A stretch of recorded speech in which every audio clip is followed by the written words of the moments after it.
السلام عليكم ورحمة الله وبركاته. النهاردة هنتكلم عن حاجة هي الصراحة ملهاش علاقة بالموضوع القناة بتاعنا، بس احنا عايزين هنخاطب ست البيت، هنخاطب الأمهات.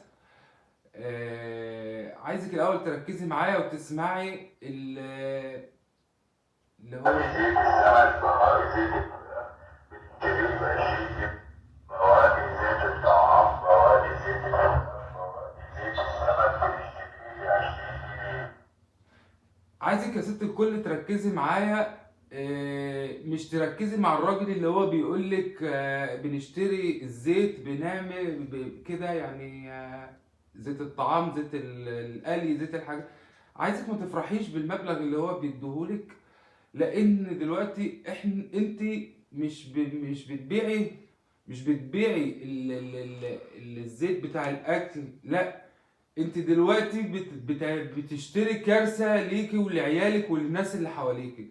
عايز اعرفك ان الزيت اللي هو انت بتبيعيه الزيت ده بيروح لناس بيعملوا له عملية هدرجة كده. المهم يعني ايه، ان هم بيحولوه من زيت اسود انت رميتيه خلاص، بيبيعهولك تاني بضعف الثمن. يعني هو بيشتري منك بمبلغ صغير وبيبيعهولك بنفس الثمن. والعمليه دي حصلت قدامي عن طريق الصدفه. كنت انا في مكان في ارض زراعيه وببص لقيت المنظر. اصلا اي واحده ست لو شافت المنظر ده عمر ما هتحط معلش نقطه من الزيت ده على اكلها. في وسط ارض زراعيه، في وسط برميل حديد. الزيت بيتحط عليه نشادر او دقيق ويتغلى بطريقه بسيطه. النشادر او الدقيق ده بياخد الزيت، الوساخه اللي فيه ينزلها تحت ويطلع لك الزيت اصفر تاني. بس للاسف عمليه الهدرجه اللي بيعملوها ديت او التعديل في الزيت ده بيسبب سرطان على المدى البعيد. انما على المدى القريب لو جربتي اي حد او لاحظتي ان اي حد دلوقتي بياكل اكل فيه زيت او فيه اي حاجه بيجيله ارتجاع في المريء، بيجيله حموضه، بيحس بتعب.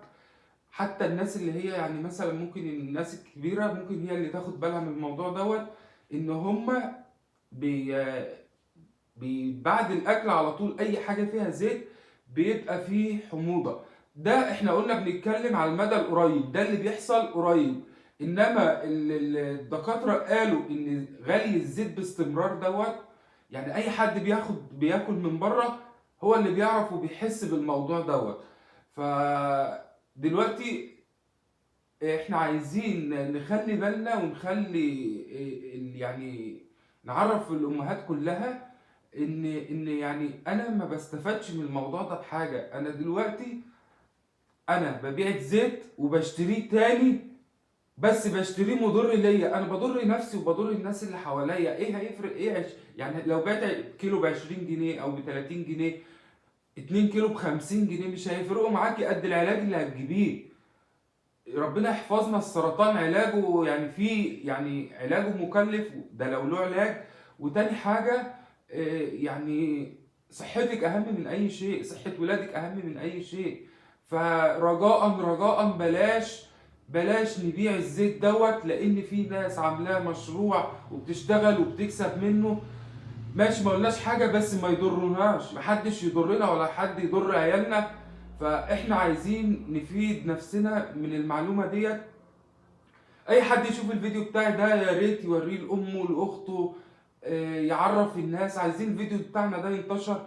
مش عايزين نوقف موضوع الزيت ده يا جماعة. احنا صحتنا غالية علينا. عايزين يعني نهتم بنفسنا ونعمل حاجة ايجابية. بلاش نبيع الزيت لان احنا كده بنشتري المرض لنفسنا. وبكده نكون خلصنا الفيديو بتاعنا، ويا رب المعلومة توصل ليكم.